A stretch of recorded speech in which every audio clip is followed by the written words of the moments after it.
This Exodus 1, aka Indigo Sky, aka y'all already know who it is, man. Trigger ranking the Trigger Man himself. So I want y'all to like, subscribe, share, hit notification bell. If you'd like to support the channel, Cash App in the description. If you'd like to follow me on other platforms, everything else is in the description at the top of my YouTube. That being said, let's get this show on the result. You are watching a master at work. Alright, y'all. So we about to do this channel that we did last night for the first time called Truth Is. So the Truth Is channel, basically, this one was saying Eyes Wide Shut tried to warn us, and it's basically about the island. We'll just say the island. In the 90s, the plot of Eyes Wide Shut was seen as ridiculously unbelievable. To most, the idea of powerful elite belonging to a shadowy group, meeting in mansions, and participating in dark exclusive gatherings seemed like total insanity. Critics hated it, and the audience were left confused. But in 2026, things look a lot different. We no longer see this as the deranged thoughts of a director gone mad. We see it for what it really was, a vivid final warning that Stanley Kubrick died trying to deliver. This entire time, Eyes Wide Shut was trying to warn you about the truth of our world. And today, I'm going to reveal that exact warning. Eyes Wide Shut follows the story of Dr. Bill Harford, who, while looking for an escape in New York City, ends up unknowingly infiltrating a private event for the global elite. Immediately, he realizes he's seen a hidden side of society that was never meant for public eyes. Everyone is hidden behind elaborate masks and black cloaks, participating in a strange, eerie ceremony before things got wild. As Bill makes his way through the mansion, he realizes this isn't the harmless thrill he expected. He had stumbled upon something seriously wicked. Eventually, Anybody in here seen Eye Wide Shut? If you seen Eye Wide Shut, put a 1 in the chat. discovered as an outsider, and before he can pay the ultimate price with his life, a strange woman offered her life in place of his. He's eventually let go, but under Go ahead with orders that, to bro. stay silent or Get off my else. page, After he bro. leaves, Get off he my page, realizes bro. that for him to live, Get others off my page, disappeared. bro. Don't start Back in that today, bro. 1989, no one took this narrative seriously. The legendary Stanley Kubrick was dismissed, and his final masterpiece was seen as a slow, confusing disaster. People simply couldn't buy into the idea that this world existed behind the I scenes. thought they said he passed away either right before the movie came out or right after or something. But I think they said it was some scenes that was deleted from the movie that wasn't actually included in the movie. So yeah, it's kind of crazy, bro. I never seen it. I actually need to go watch that movie, Eyes Wide Shut. That events like this were actually taking place. But the more you look into the film's details in 2026, the more you Y'all hit the cash app, y'all hit the like button, y'all hit the subscribe and share. realize this wasn't just a movie, it was clearly a warning. Eyes Wide Shut was initially rejected by the world because no one understood what it was trying to say. No one realized it was a warning. A warning that's even found in the name of the movie. Kubrick titled it Eyes Wide Shut, a direct contradiction implying that what we believe society to be isn't the reality at all. While our eyes are technically open, we are shut from seeing what truly happens behind the curtain. Stanley was telling the world that we were blind to the truth, and he was trying to force our eyes So open. check it out, y'all. It was Check it a out. decision that Y'all hit that cash app. If y'all can't if y'all can't support the channel, at least hit this like button. Yeah, that's many just gonna believe help me, might have bro. cost them everything. To understand who Kubrick was trying to warn us about, you have to look past the protagonist, Dr. Bill. The most important character in the film is actually the billionaire Victor Siegler. When you peel back the Yeah, we trying to break it down. Basically it's saying that Eyes Wide Shut basically warned us about all of this Epstein Island stuff. layers of Ziegler's character, it becomes clear who Kubrick based his character after. He didn't just invent the villain, he based the movie's primary antagonist on the real-world figure who functioned They say it said I think they said it was like maybe 20 some minutes that was taken out of the movie, and the dude that actually Stanley Kubrick, which is the director, he mysteriously just kicked the bucket. as the ultimate gatekeeper for the powerful. In the world of Eyes Wide Shut, Victor Ziegler is more than just a billionaire. He is the man tasked with ensuring that the appetites of the elite are met without facing any consequences. When we are first introduced to his character, Ziegler calls Bill to a bathroom in his mansion to tend to a woman who has taken too many substances. Ziegler wasn't trying to save her life. He was trying to avoid having a tragedy linked to his billionaire ball. The next time we see Ziegler is at the mass ceremony. While it was never officially stated which character he actually played, some clues suggest that the man in red leading the strange ceremony is actually Ziegler himself. But before we get into that, losing money on antiques by not using this app. I found an app that changed how I identify antiques. Here's how it works. I take a photo of the item. Yeah, the day of the release. But they said something about he kicked the bucket. He died a month before Eyes Wide Shut was set to release. Yep, you're definitely right. I didn't know. I knew he kicked the bucket, but it said, "Can I rap?" Yep. Speed run the block. No, I'm not doing all that, bro. Instantly, That's not how you smoke weed. I wanted to point out the duality in these That's not cap, bro. That's true. two scenes. The first time we see Ziegler is earlier in the day Somebody at the say ball for the cap. elites. This ball is represented elegantly. I'm gonna rap right now. You got cap in your raps. Nah, you got cap in your raps. But the second time we see him is at night when the real party starts.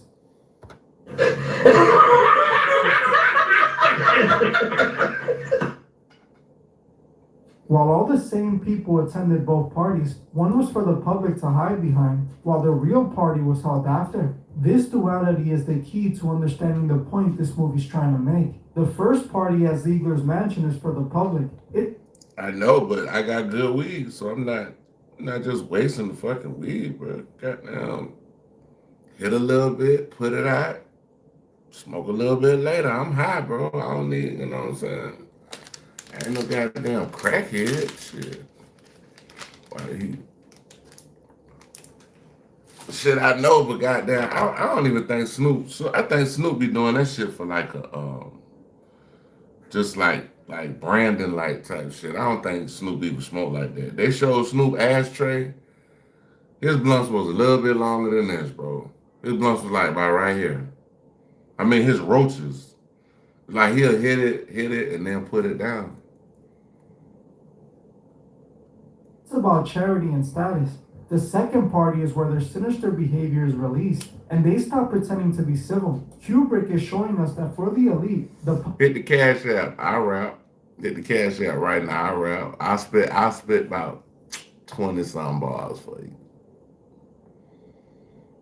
We got about five all together in here. About 5 blunts. About 5 blunts. public image is just a cloak. Behind it lies the darkness they try so hard to hide. While the rich might seem to be elegant and high status, in reality, they were animalistic and focused on their sinful desires. Again, this ties back to the point the title made. People are blind to who these elite really are behind the scenes. They only see what they want them to see. As the man in red, Ziegler is seen as the one leading the ceremony and conducting all the hidden activities at the party. He's the one the elite put in charge of fulfilling their fantasies. He's also the one in charge of cleaning up the mess and keeping everything in order after Bill finds out their secret. We see this during the infamous pool table scene. This scene is another clue that Ziegler is secretly the man in red. Kubrick hid this in the symbolism and imagery of the scene. Ziegler is seen holding a another pool stick fool while right hitting here, pool dog. balls I over got a the bunch right of them. I'm not table. showing The you all table is my red, brains and all matching the that, outfit but y'all he wore crazy, during the man. ceremony. Also, if you pay attention, Y'all Ziegler weird, bro. habitually taps a You're ball weird. during the conversation in a manner that mirrors the red cloak's ritualistic striking of his staff, connecting his demeanor in private to his authority at the mansion. In this scene, Ziegler gives a monologue that shows us exactly how the elite make things go away and how they truly see people. Ziegler tried to convince Bill that the woman who sacrificed herself for his life during the ball scene doesn't matter. He tells Dr. Bill nobody was killed. She was a hooker. Life goes on. He was telling Bill the official narrative, whether it's what happened or not, making sure that everyone was on the same page. Ziegler was showing us how he viewed people. They're just toys to play with. If they play too hard and break one, it doesn't matter. They'll just move on and buy another. This character clearly mirrors the real-world monster who was connected to the biggest elite. Like Ziegler, this notorious financier wasn't just a wealthy man. He was the link between the rich and powerful and their young victims. Both figures provided the escape for powerful politicians, royalty, and the industry titans. A place they could indulge in their darkest impulses with the promise of total immunity. Many people believe Kubrick purposely made Ziegler's character look awfully similar to the disgraced financier on purpose. He was calling him out and showing the world who he really was. And looking at the two, you see the striking similarities in appearances. Both are depicted as extremely wealthy, shadowy figures operating at the top of the social spectrum with access to powerful, high-profile individuals. Ziegler is portrayed as someone who uses his wealth to facilitate decadent dissipation and wild encounters with vulnerable people, echoing the allegations of real-life monsters. It's pretty clear who Stanley based Victor Ziegler on, but what he was trying to warn us about is what's most shocking. The movie made it clear that the ceremony during the ball was tied to the hidden appetites the elite were indulging in. Who they were truly targeting to fulfill their hunger were the most vulnerable. This is where Kubrick gave his life trying to expose in the final scene at the toy store. While Bill and Alice are distracted by their own conversation, their daughter Helena wanders through the aisles. If you look at the background, you'll notice two men watching her. These aren't random extras. They are the same two men seen earlier at Victor Ziegler's elite party and after following Bill around the city. This scene was the most important in the movie. Kubrick was trying to warn us that they're after the young ones. As the little girl walks away with these two men, the message becomes undeniable. He was telling us in this movie that these monsters weren't after working ladies, but the young... But you're gonna have to sit your ass down so after you hit that weed right here, bro. You're gonna have to sit the fuck down. You're gonna hit this shit and you're gonna be like...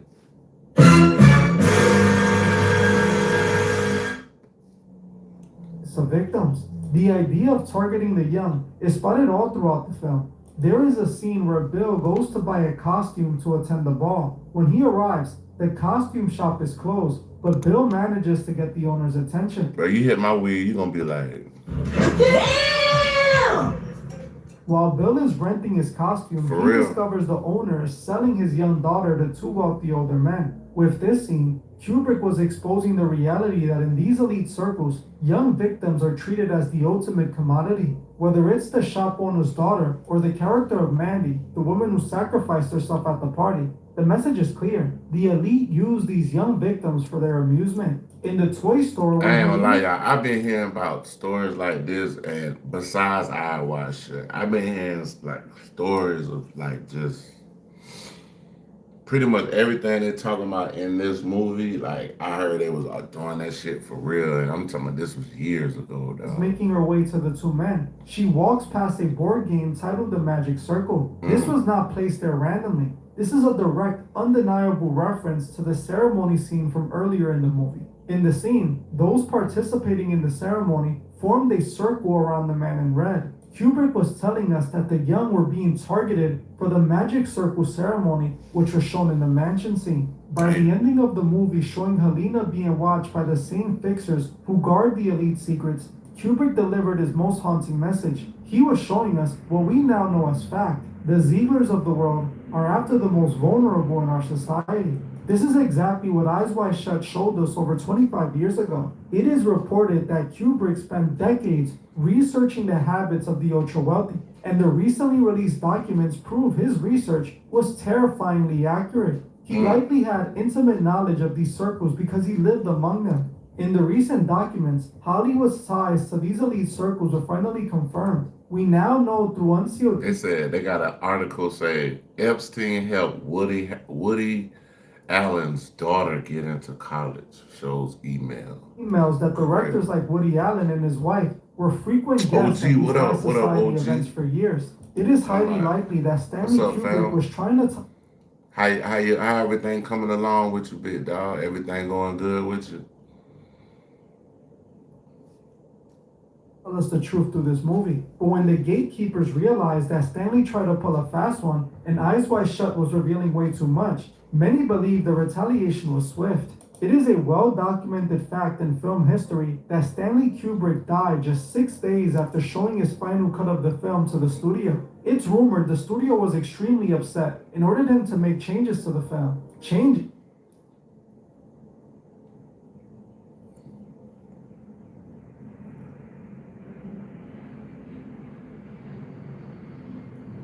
Oh, okay, cool. That he allegedly refused to make and paid the ultimate price for. Shortly after his passing, rumors began to swirl that the film was heavily edited without his consent. Insiders have long claimed that 24 minutes of footage were removed from the original cut. Oh, okay. Kubrick's So he said 20. Shortly after his passing, rumors began to swirl that the film was heavily edited without his consent. Insiders have long claimed that 24 minutes of footage were removed from the original. 24 minutes of footage was deleted. So I wonder what the fuck was going on in them 24 minutes that was redacted from that movie. Cut. Claimed to be Kubrick's top assistants before he died. In other words, he was there all the way. Wow, this is good. And he told me Kubrick kept muttering to himself that the Warner Brothers executives were going to hate his film. And literally, he quoted me saying, "Oh, when they see this film, they're going to kill him." Then, on the night that he showed them the film in London, strangely enough, he'd taken up smoking again, which he'd been a chain smoker earlier in life, and kind of slowed down, but apparently, much to this guy's surprise. So everything good, man. Every day today just. Oh, okay. Okay, all right. Shit, everything, bro. Everything Gucci, man. You know what I'm saying? Like, we just in this bitch just chilling, man. Like, chilling like a villain, dog. He was chained again, and he waited in the lobby, really kind of pale and distant. And then the movie ended, and the door opened, and somebody walked out and said, "Stanley, you need to come down here." And the door shut, and this guy said that he heard yelling for about 45 minutes, screaming and yelling. And he heard Kubrick say it, "You can't change my film. It's in my contract." And then Kubrick stormed out first, and he followed Stanley, and that was the last time we ever saw Stanley. Wow. Stanley died exactly. So the last time they seen this man, he was arguing with the execs at the movie company about this movie. 666 days before January 1st, 2001, the first day of the year of his greatest film. That worries me, I tell you. I think that's a signal, and I hope to, the heavens above that he wasn't murdered. Look what professional thrifters use. I found an app that changed how I thrift. Here's how it works. While the studio claimed that these edits were simply to avoid an NC-17 rating, many believe the deleted scenes went much deeper into the victimization of the young by these elite circles. I believe the reason they really edited out so much of the movie was because they wanted the public not to understand it. They wanted people to leave. Damn, that's deep. How you coming with your writing, bro? Theaters confused and think it was just a bad film, so they wouldn't get the message or think much about it. Some people might think, why would the studio even release the film if it were revealing too much? Why wouldn't they just scrap the entire film? But think about it, scrapping this movie would have been like burning $60 million in the 90s. They can't simply do that because Kubrick played them, but what they can do is mess with the movie and remove the parts that were too revealing. In 2026, as their evils are coming to light, people are revisiting these rumors. Was Stanley Kubrick ordered to tone down the reality of the movie? And did he pay the ultimate Damn, son, where'd you find this? price when he refused to do so? We may never see the original cut, but the film we do have is enough to paint a terrifying picture of what is likely redacted in those archives. As everything surrounding this evil is unfolding, we are realizing this is the conversation they are avoiding. This is the part of the documents they want buried. This is clearly what Kubrick gave his life trying to expose. He was telling us they're using the young for their magic circles. While in the 90s this movie was far-fetched, today it is a warning that unfolded like a prophecy. But that's just my interpretation of the film after analyzing it for years. What do you think? Was this movie just a strange, eerie? Y'all check out The Truth Is. We might not go to their channel and see what else they got. They got some pretty deep videos. Let's see. I don't even want to do X. That shit gonna make me sad.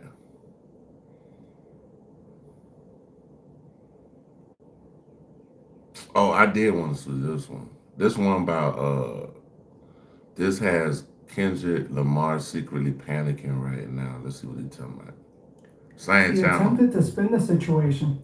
Right now, the biggest names in music are panicking. They've been linked to the biggest controversy in the world today through their ties to the industry's most powerful talent firm, Wasserman. This agency represents stars like Kendrick, Drake, SZA, and Tyler the Creator, and right now they're all in the hot seat. I don't know all what stems from the founder, Casey Wasserman, and a set of surface emails that just expose his private conversations with the disgraced financier's most notorious handler. In the last 48 hours, high-profile stars have officially walked away, while the biggest names in the game have stayed completely silent. Now everyone wants to know why the industry is scrambling, but the real question is, does this finally prove the connection between the music industry, the wickedest man in the world, and his circle of billionaires?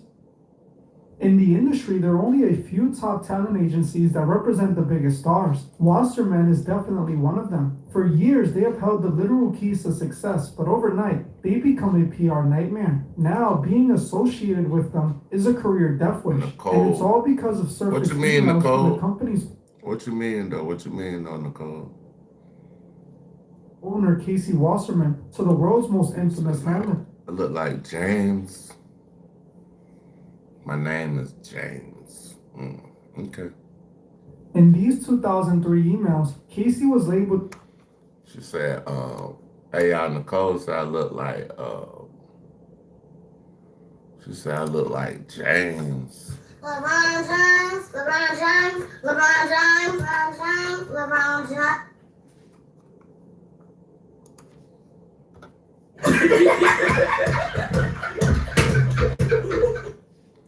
That was funny.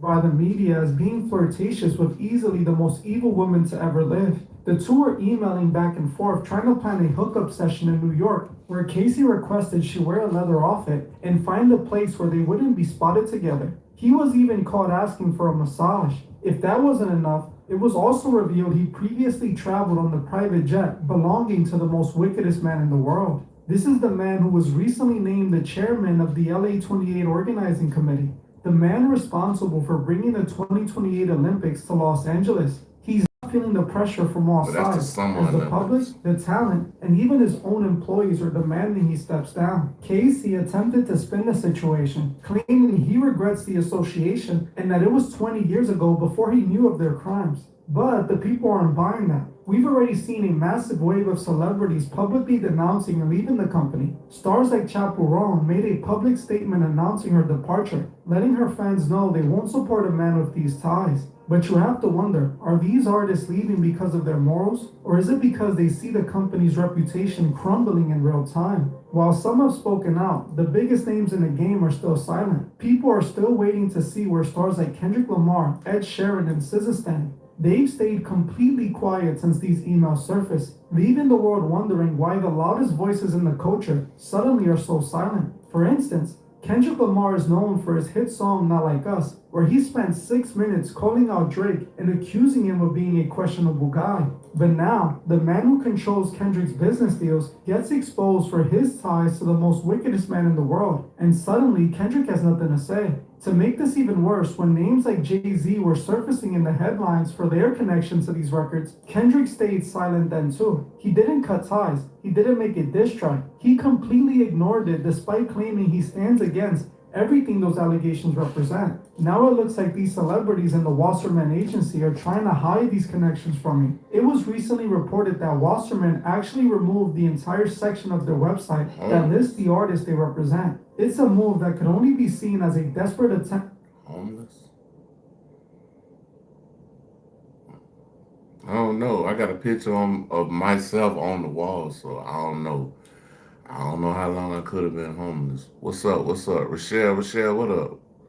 I'm starting to get the used to see you in this motherfucker. Um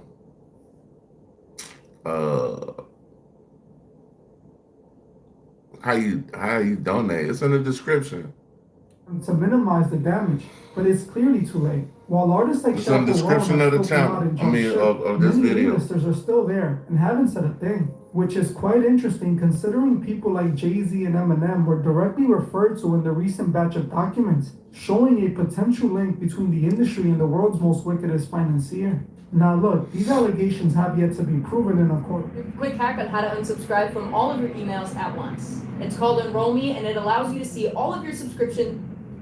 Here. Now look, these allegations have yet to be proven in a court of law, but when the head of the Thank you, biggest Rochelle. television station, Wasserman, has already Rochelle confirmed put this that past shit in filing there below, like, nigga. it's not far-fetched to believe the celebrities were connected. Hey, y'all, Rochelle fuck with me though, y'all.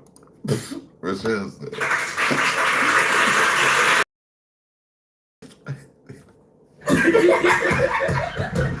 Baby, sometimes they be lying. Sometimes they be lying though, baby. They be on some bullshit. They be saying they gonna donate. I don't know. So If it you makes donate, the like, possibility we of your appreciate favorite it. stars being linked to those dark circles a lot harder to ignore. This is no longer just a theory. A lot of evidence is surfacing that is painting a clear picture that these connections are likely real. This is why I believe so many big-name celebrities keep popping up on that list. These celebs were brushing shoulders with these monsters. Now, they're all scrambling, trying to avoid the repercussions of their past relationships. Despite Casey's emails surfacing, the Olympics still refused to remove him from his leadership role. They instead chose to stand by him. Many felt that by doing this, the industry was protecting the elite. Now to Hold on, understand y'all. We got a goofy in the chat, bro. We gotta get you up out of here, bro. You got to go, bro. All this gang shit, bro. I'm down. I'm 47 years old, bro. Ain't nobody in no motherfucking gang, nigga. Sit your goofy ass down. Talk about the gang, nigga. I'm 47. industry seems I to look be like somebody protecting Casey motherfucking Wasserman. gang. You have to look at his bloodline. Your goofy Casey didn't ass just down, work his nigga. way up in the industry. He inherited a throne. His grandfather was Lou Wasserman, the most powerful man in Hollywood history. We're talking about the head of MCA, who represented Yeah, I don't stars know who like that- Clark that's Gable some- and you got Betty some Davis. goofies in here. Lou was the man who turned Hollywood into a multi-billion-dollar machine, and he was Casey's primary mentor. Casey even I know changed his last Yasin. Yeah, name I remember Yasin, babe. Myers to Wasserman just to carry that weight. Les was known as the Godfather for a reason. He understood how to move in those dark inner circles and how to control the narrative. He literally raised Casey, teaching him the industry rules before Casey was even out of high school. Rochelle, what the fuck going on? Who the hell is Ronald? So when we This see nigga come with Casey on a private jet in 2002 with the most wicked man in the world, we have to wonder, was this a family tradition? The Wasserman family is untouchable in Los Angeles. It's why the LA mayor and the Olympic Committee are staying silent while the rest of the world is screaming for his resignation. They aren't just protecting Casey. Oh, okay. They're Yeah, I ain't look at that protecting the motherfucking man who name. helped Like, build Hollywood. sometimes there's like, it's certain people that come in here and just troll every day, so I know who they is.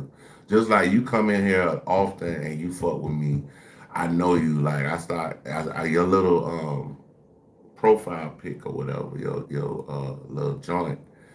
I start and I'm like, Rochelle, okay, boom, and then you be coming in, so it be some of the same motherfucking goofy ass people coming this bitch every day, bro. Like, nigga, I slap a knot on the side of your motherfucking head, bitch. When they come in here, I be like, What? bruh. Bro, what are you talking about, man? Like, if we can watch it with you. Yeah. Right now, they're doing everything in their power to keep those concerning emails from burning the whole house down.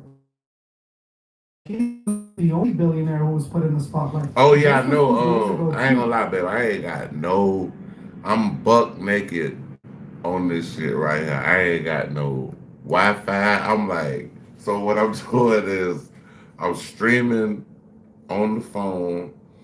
And I got the Wi-Fi on that phone, and I'm doing this, boom, like this, so it's like connected together. I don't really know how to do it with my laptop, and I ain't really put this laptop on online like that. But yeah, I think the way to do it is StreamYard. That's what they call it, StreamYard. Lawmakers forced the DOJ to unredact 6 names that are legally being hidden. And on top of that list is Leslie Wexner. This isn't just another billionaire. Wexner is the founder of Victoria's Secret and Abercrombie and Fitch. And the one man people think is primarily responsible for creating the biggest monster the world has ever seen. For years, it has been speculated that Wexner was likely deeply involved. I'm not even on a laptop or on my phone. I got like all kind of like little stands and shit in here. So I got like one that sit on the table when I bought. And that's how I get, cause if I get this view here, like, well, I ain't gonna show that view. But I'll show you the view, I'll show you the top, cause it's junky right there, but so that like I would get like that back view right there. Like, yeah, I would get that back view.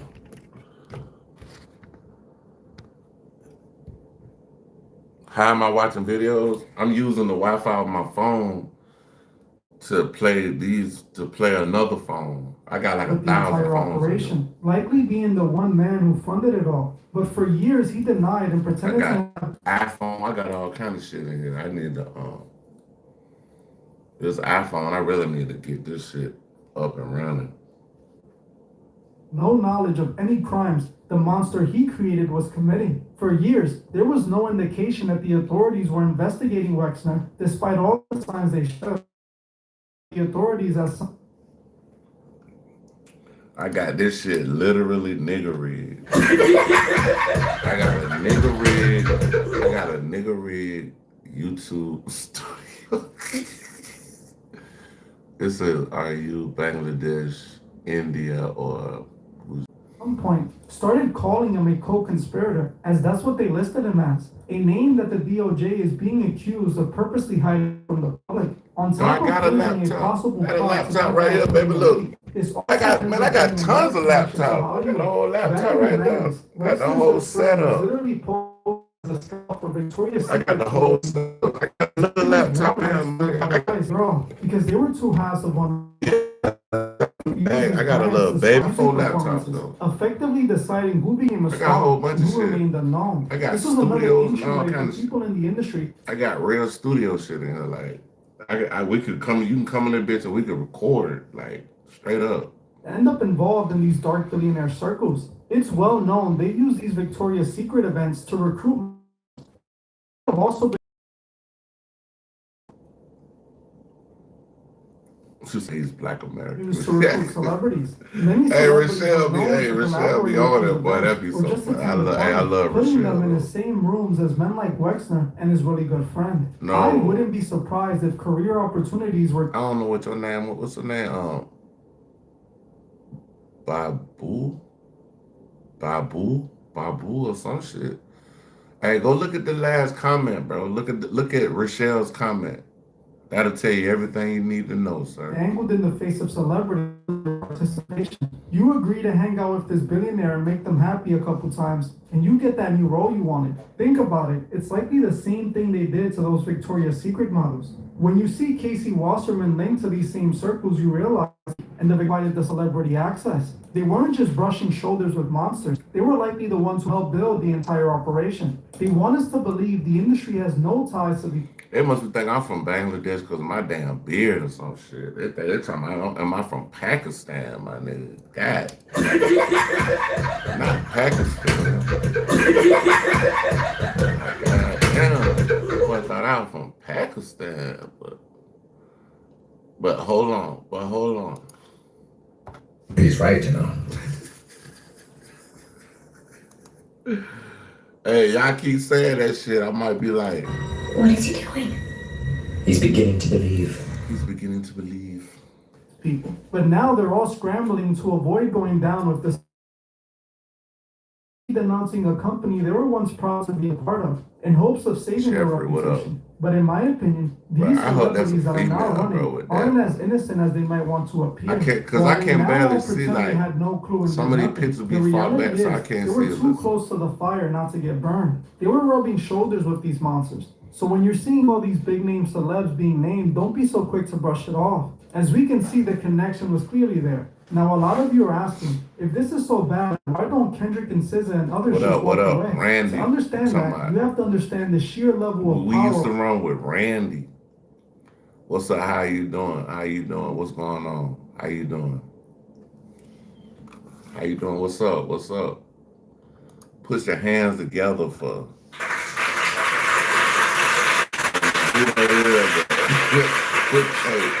Put your hands together one more time. That's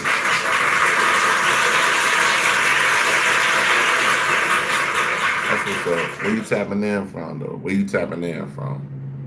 Wasserman Music has over these artists. This isn't just a booking agency. Somebody said I It's a look global good. monopoly. Thank As you. of I appreciate 2026, it. Thank you for Wasserman saying I look controls good. nearly 1/3 of the artists at major festivals like Appreciate Coachella. that. If you're a headliner, your entire world, your tours, your festival You from slots, Ghana? your brand deals Oh, okay. is run through their offices. For an artist like Chaperone Lee, So she from Ghana. You got kids? isn't as devastating because they're still building their foundation. But for an A-lister, the ones playing stadiums, it's a different story. These artists are tied to long-term touring contracts that are Shit, I'm from America. I'm from America. 23, no kids. Oh my God, you young. years ago. If they walk away, they aren't just leaving an agent, they're risking hundreds of millions of dollars in lawsuits and canceled tours. This is what happens when you partner with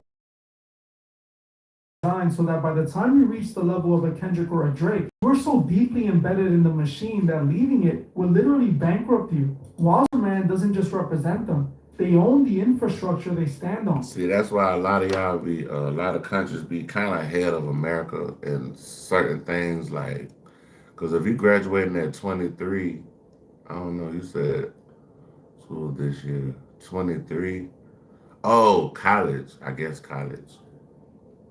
While the board for the LA 28 Olympics is standing by key. I thought you was still in high school. I thought you was 23.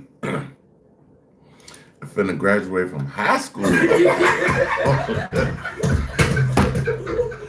Hey, you a motherfucking super senior out here, like. You a super senior, like what? Okay, university. I got you. I figured that. I'm like, but that's good though. You're 23. You graduating. That's good, man. Like keep that shit up. Like. Keep that shit up. Also, man, the agency is quietly scrubbing their website. They represent. So when you see the silence from the biggest names in hip hop, you see how difficult of a choice they have. It's either they stand up for what's right and lose everything, or they stay quiet and protect the monsters they work with. When Chaperone left, she said she wasn't passively standing by. What you went to school for? Like, what did you graduate? Like, well, what are you graduating? What did you graduate for? But as of right now, the stars who claim to be the voice of the culture, people like Kendrick Lamar, are still on that roster. They are still being represented by the same man who was asking the world's most infamous handler for leather outfits and massages. This seems to prove that this entire mess is just as big as we all expected, and they're all involved. Crazy. The question is no longer if the connections are real. The question is, are we really going to let them get away with it? I want it. Yeah, of course. I mean, but you could be from Africa and still be white, like Elon Musk. You know, Elon Musk got American citizenship, but he was born in Africa. So Elon Musk is basically an African American. And those are facts, people. Those are facts. Hear from you in the comments. Is Kendrick's silence proof that Oh, he you did never business? cared? Okay, cool. Maybe you come over here and help me with the with this music business. Hold on, y'all. We gotta find something right quick. I'm gonna play a beat. Until I'm gonna play the ice cream beat until I find me something to watch, y'all. Hold on one second. Hold on.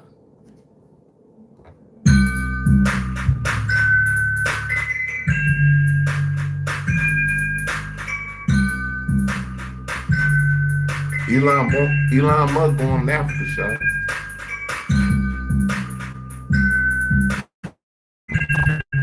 But where he born at? Where he born at? Go look it up for me. Where he born at?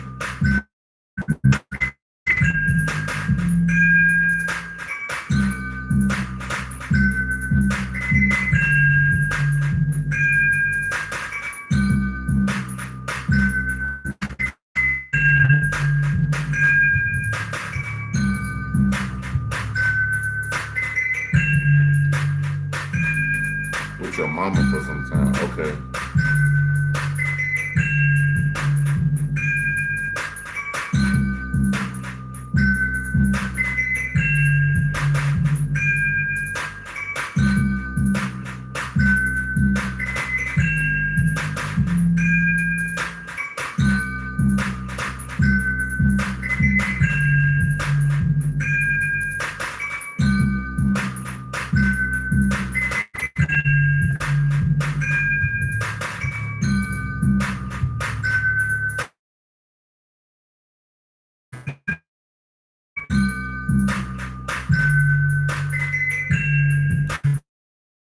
But I've been to Thailand.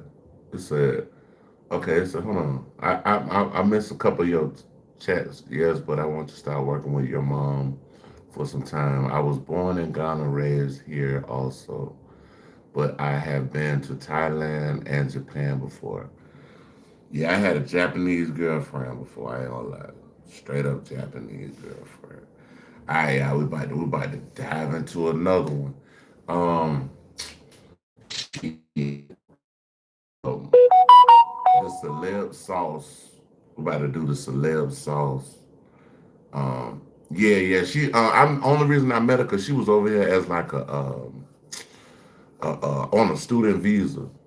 And when we got together and chilled and this and that and whatever. And then she left, went back to Japan, and then she came back and stayed with me for like 3 weeks in America and shit.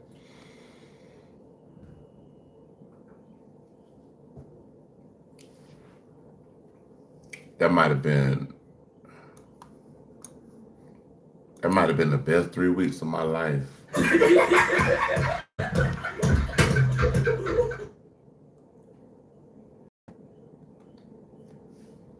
All right, yeah, we going to celeb. So as y'all know, this how people we be reacted to. Nah, hell nah. That was years ago. That was like 2012. That was years ago. Um, oh yeah, we going to the celeb sauce, y'all. We going to the celeb sauce. Man, Cardi B talking about she want Offset to come back home. Goddamn, I'm like, bull right here, bro.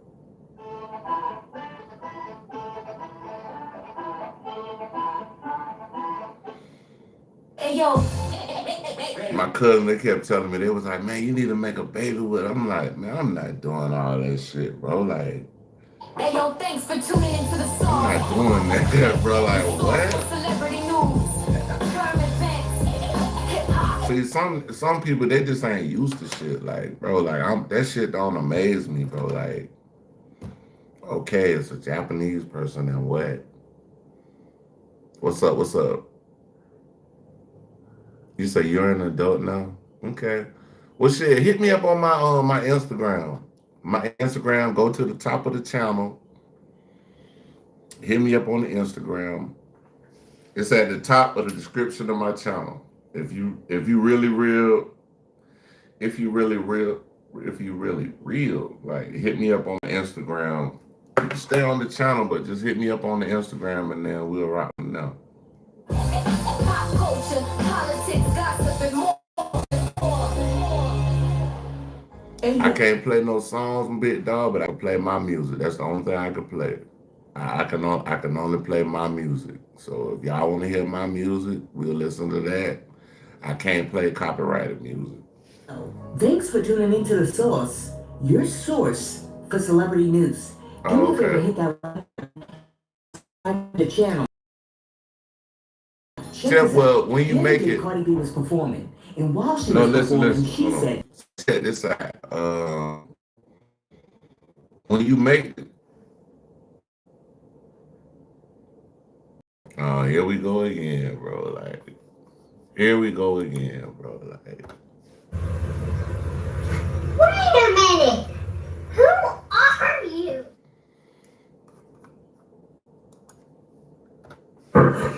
What? Bro, what are you talking about, man?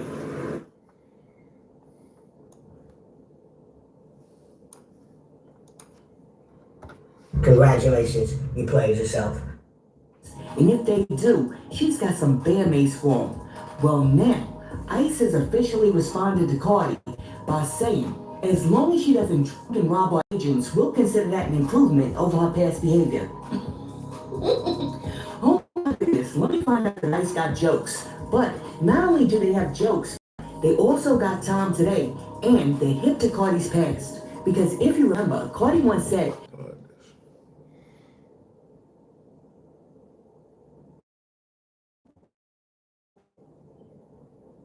what have you been to Ghana before? Oh, no, hell no. I ain't never been outside of America before, baby. I done been from like New York to LA, but I ain't never been like, you know what I'm saying, outside of the country. Like, I ain't never been to, it's still like, you know.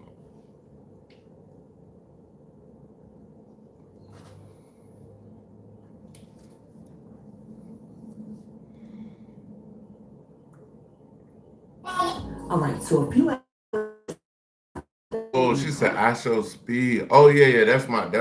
That's my love. That's my nephew right there. That's nephew. That's nephew. That's nephew. That's my little nephew right there. Like, goddamn, for real, for real. Back on stage again, but this time she fell out of a chair.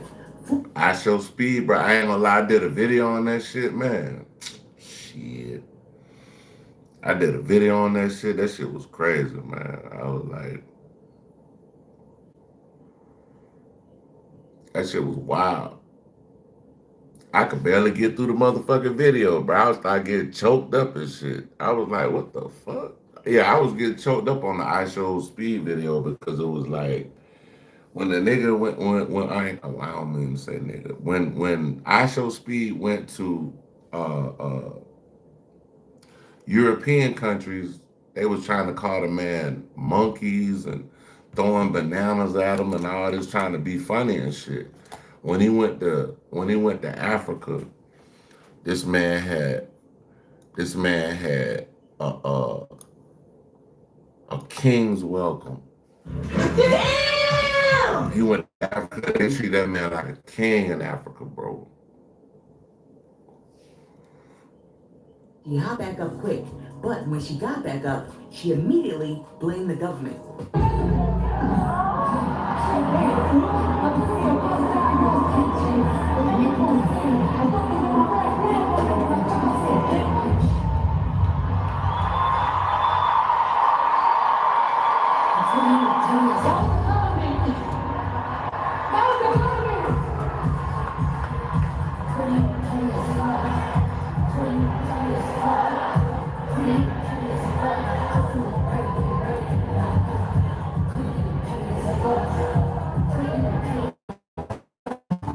In an interesting turn of events, we also saw how fanaticz tried to play Cardi at the Super Bowl, but it appears that she may not be single for long because her ex-man Offset wants her back.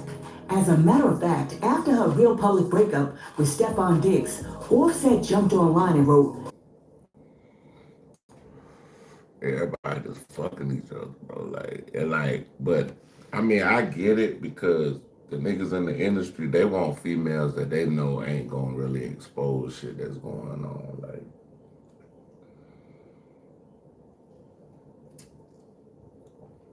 they want females that they know ain't gonna say shit.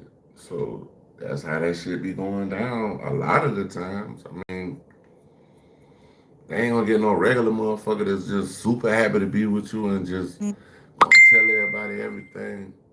Crystal. Okay. Alright. Somebody just sent me something.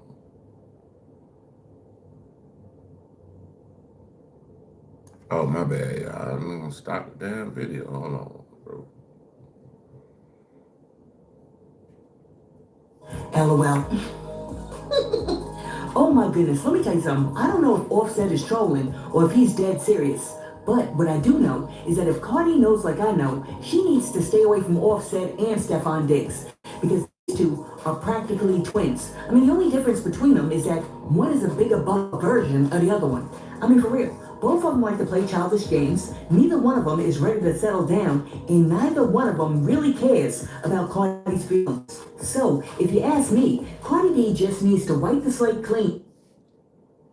Man, she gonna go back to her baby daddy. Like, fuck all that shit. Like, you gotta think about it. She Cardi B. She know all that. She don't go fuck with no random ass nigga off the street, bro. Like, bro, she gonna go find her the nigga that she know. That's what I'm saying. Like, niggas fuck with the same females, bro.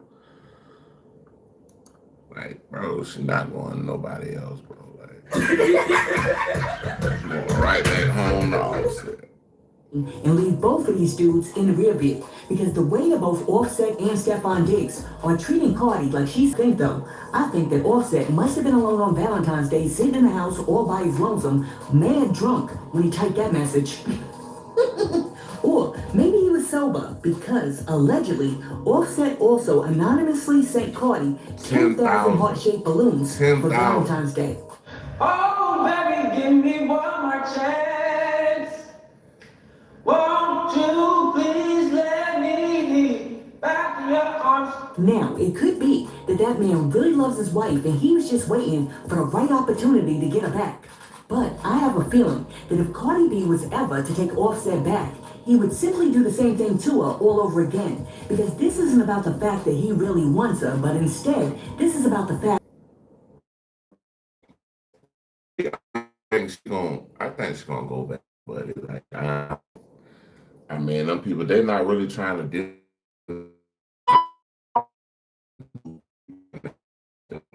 but they know, like, you know what I'm saying? Like, if you got a type or, you know what I'm saying, we got an archetype or whatever.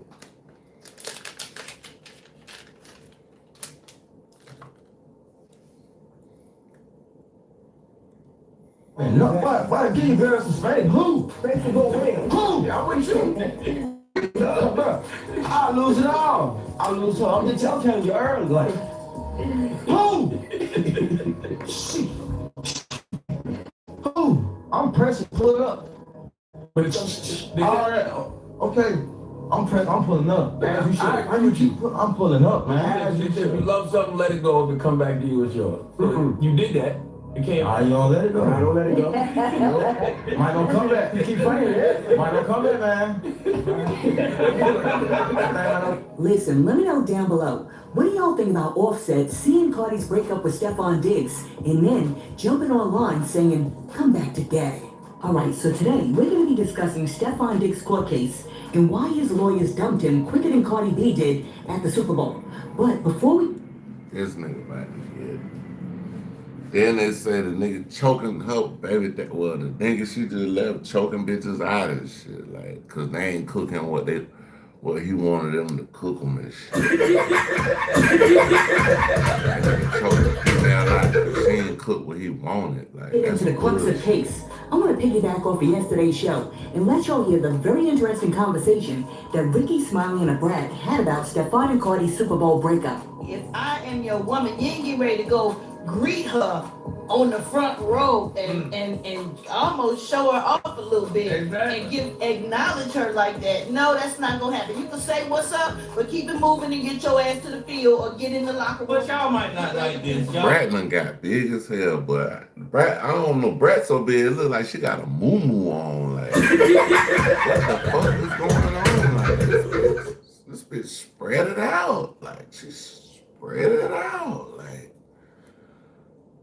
she ain't never been no ugly woman, but damn, Charlotte, like, you got big, Charlotte. But she's, at the end of the day, she's just another baby. You are rotund. You are robust. You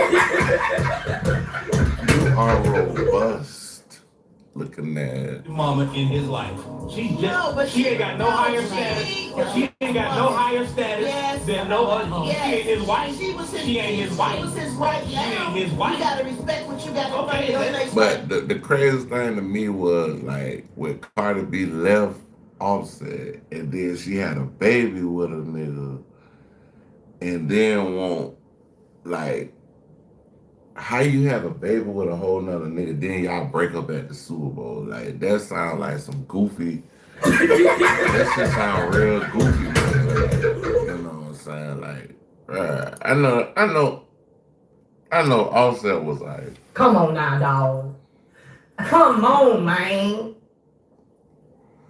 for real, like. Now you don't want to lose. Okay, she gets another baby mama. She accepted that role. Another baby mama. Yes, she She is. was currently. They were currently in a situation in the relationship. Okay, but they ain't got, she ain't got no ring. It don't matter. That's his It woman. does matter. It don't.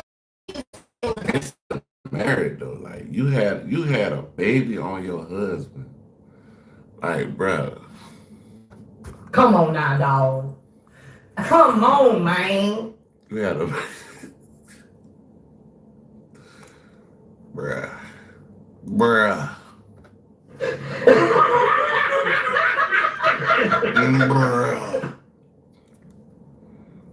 And now y'all potentially about to get back together, and he might have to take care of a child that ain't really even his, bro. But I mean, them folk, they got the bread to do all that shit. But I'm just saying, bro, like choices, nigga. Like, but I mean, if you got what T.I. said, you ain't tricking if you got it, bro. So. That's number one. Not saying the baby mama don't get no credit, but you don't get to greet her and do all that in front of everybody. The brat, like. The first lady until you are the first lady. You ain't the first lady until you are the first lady. You ain't the first lady because girlfriend don't give you no status. I'm sorry. Girlfriend don't give you no status. That's making you happy right now. You are not with the baby mother anymore. That's not a relationship. Who you may be trying to spend the rest of your life with and prove that with, you disrespect her. All right, y'all. So after you're in that conversation, this is the question that I want y'all to answer for me. If Stefan Diggs has 6 baby mamas, does Cardi B deserve extra respect put on her name because she's 6 baby mama? I told y'all 6 baby mama. That's what I said. 6 baby mama. Bruh, I mean, you know the man has 6 baby mama. Well, I don't know if she know, because I think like he had 4 babies in 1 year. That's ridiculous. They got 7 babies, had 4 of them in 1 year. the most current woman who's in a situationship with him? Or do all of the women have equal footing? And also, nowadays, is the term girlfriend an actual status? Or does it simply mean that that's the woman that he's cuffing the most right now? Alright, so now that we discussed that, let's get to the actual story that you came here for. Alright, so as 25, just 5 days before the Patriots' final game of the regular season, 5 days was charged in connection with an alleged assault. Now, according to the police report, the charges against Stefan originated with a financial dispute between him and a woman who served as his personal chef at his home in... I told y'all, hey, he didn't cook what she wanted, and he went out, they say he put on the full Nelson, my nigga.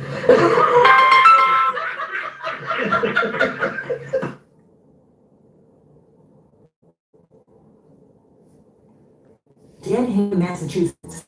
Alright, so as you already know, she was a live-in chef, so she had a room in his house. And Stefan came to the room, and they got into an argument over some money and back pay that he owed her. But during the argument, Stefan allegedly got outraged and yoked this woman up. Now, according to the police reports, See, when you get yoked up, like it's like this right here, like the full Nelson, my nigga. Like this nigga he put the lady in the full Nelson because she didn't want to cook the food he had. I mean, he wanted, but he smacked her across the face before yoking her up like he was Hulk Hogan, hemming up Junkyard Dog. And the chef says that he used the crook of his elbow around her. She old. She gotta be my age. When she said the Junkyard Dog, yeah, you my age. Neck to put her in a sleeper hold. Court paperwork also put her in a sleeper. Like it was a wrestle.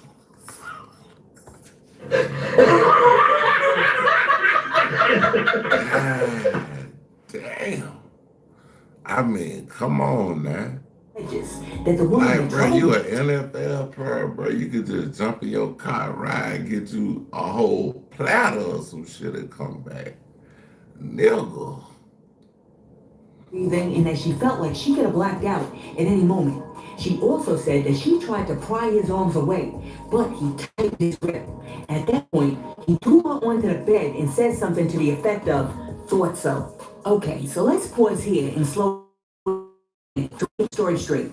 She says, "Stefan, you never paid me for the week of XYZ." And he says, "I didn't have to. I told you that I didn't. And I also sent you off the premises because I was entertaining guests and told you that I didn't need you." To which she responded, "Yeah, that's all fine and good. I understand that I didn't cook that week, but guess what? I'm not an hour worker, so you still need to pay me." And then he allegedly got angry and was like, "You know what? I'm getting ready to pay you with these hands." Alright, so the police report showed that the woman had some redness on her chest, but there were no pictures taken as evidence. Text messages also showed that the chef wanted to be paid out for the rest of the season, saying that Diggs wasted her effing time. She was out of his life. To which Stefan replied, "I won't be paying you, biatch. F I look like paying you and another chef. Is you high?" Now, after Stefan was originally charged, his former lawyer, David Mia, released a following statement on his said, "Stefan categorically denies these allegations. They're unsubstantiated, uncorroborated, and were never investigated because they did not occur. The timing and motivation for making the allegations is crystal clear. They're a direct result